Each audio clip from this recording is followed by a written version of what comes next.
on learning new things. I have to believe that soon I will be 72, and one of the things I enjoy most in life, I would say by a large stretch, is just learning. And I think back to in my teens how I rejected that. Though you're learning whether you like it or not, you're always learning. But as far as, learning the maths and the sciences, and it takes effort to learn it. Back then, when you're almost forced to do it, you rebel. Even at almost 72, I am embracing learning. I love learning. It's a wonderful thing. So, to Einstein, I just found out, had 3 portraits.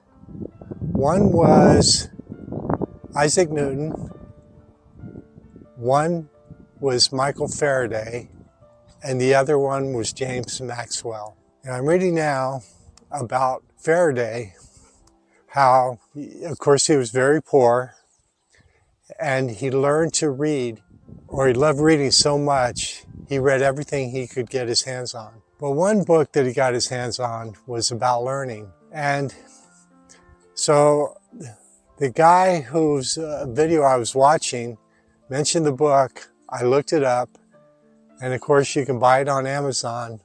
But I asked ChatGPT, is there a way I could read the book for free?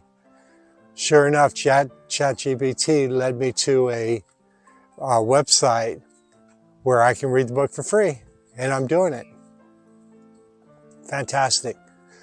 And the guy said one of the ways you learn, the first way you learn, is simply by observation, by looking at the world around you. And then if you think about, as way back in the past, we were in tribes of probably anywhere from 15 people up to 150 people at max.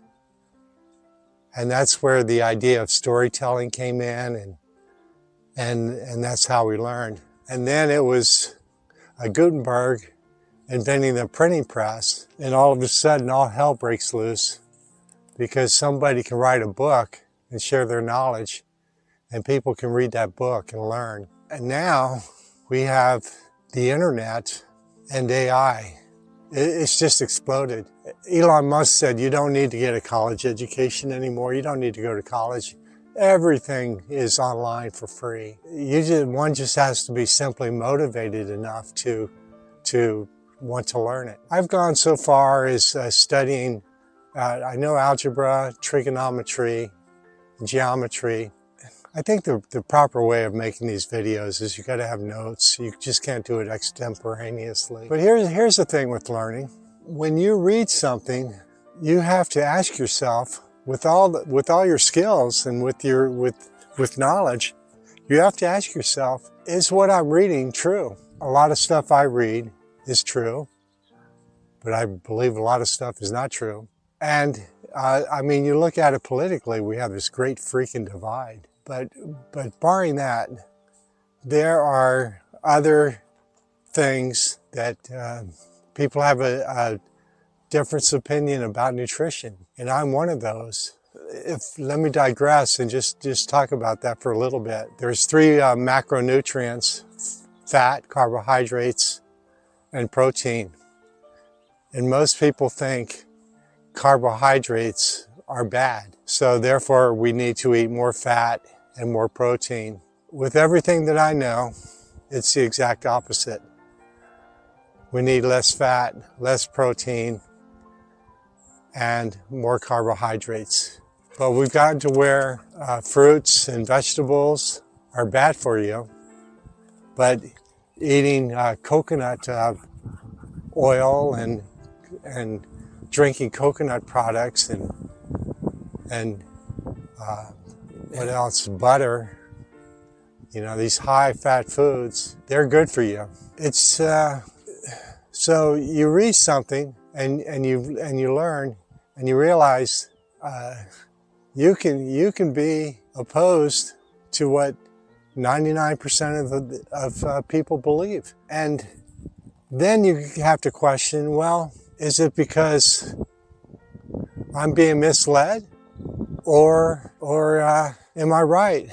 And to stand up and say you're right when everybody else is doing something else, you just got to question it.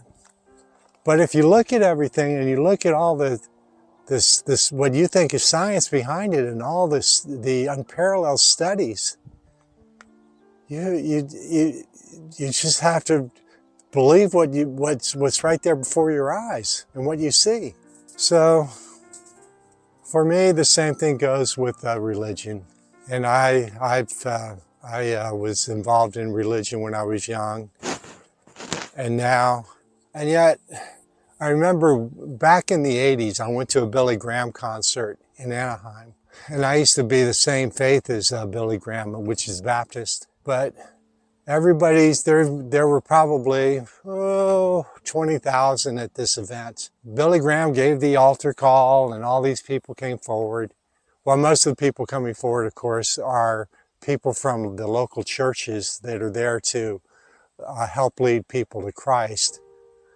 But it's deception. They make it look like they're going up there to receive Jesus.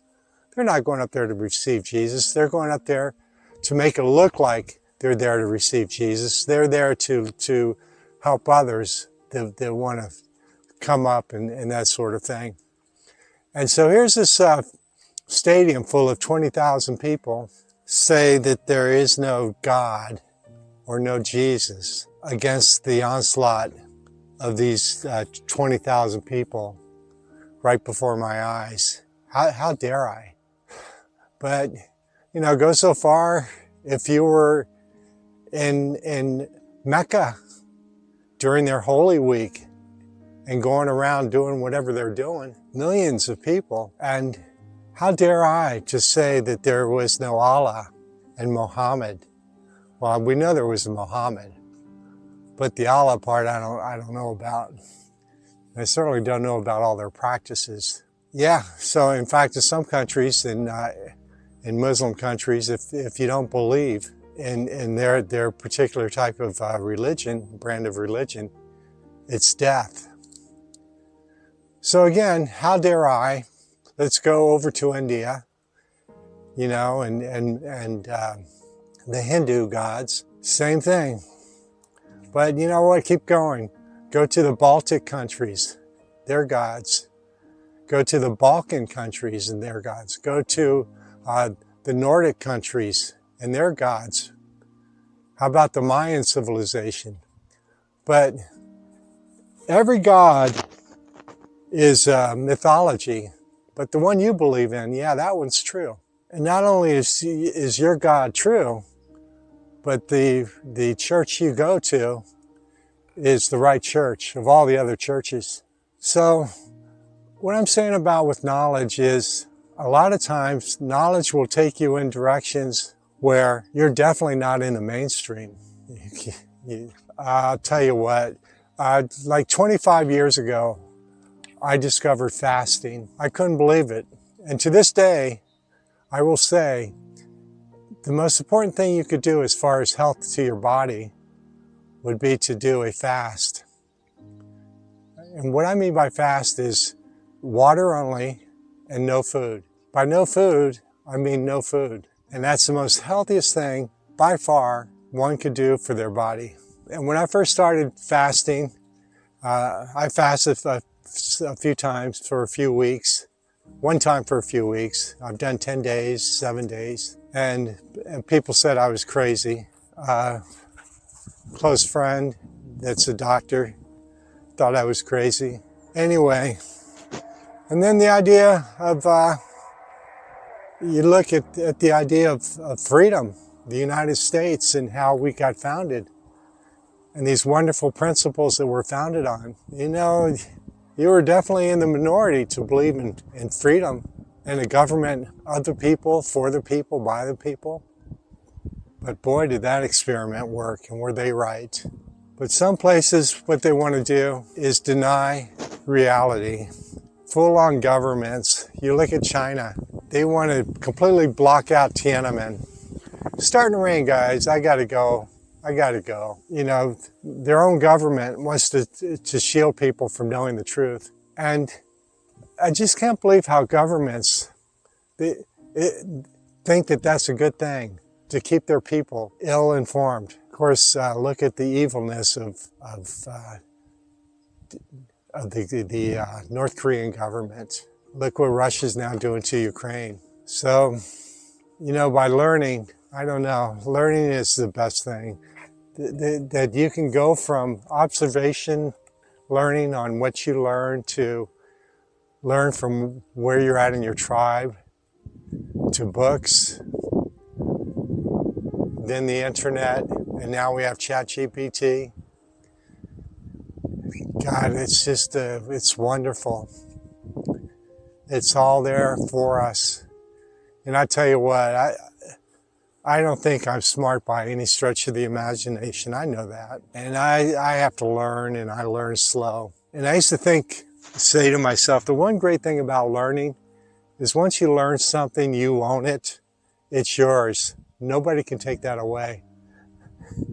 But the fact of the matter is, damn, I forget a lot of stuff that I learned, especially with computers. You know, but still, learning is a wonderful thing. And to me, it's the greatest thing in life. It really is. It's the greatest thing in life. You know, we have these great minds, and we can just tap into. And a lot of stuff, I get the fringes of it.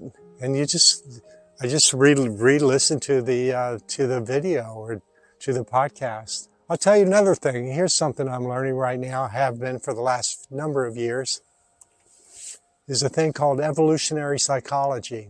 And eventually, evolutionary psychology will be de facto psychology. When you talk about psychology, it will be evolutionary psychology. The whole idea that we were born, you know, Greek philosophy at the beginning was we were born a blank slate. It's just not true. It's just not true. And I don't know how far and how deep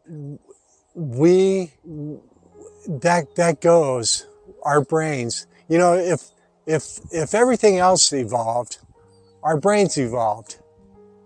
Our thinking's evolved.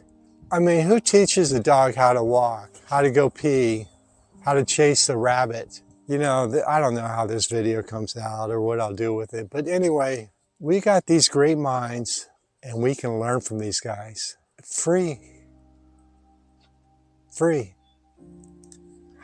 And then you got on YouTube these wonderful videos, and these very smart guys and gals, they synthesize this material and spoon feed it to you. God, we're just so fortunate. I mean, I guess you could watch football 10 hours a day on a Sunday, or watch a video on what light is and electromagnetism. Yeah.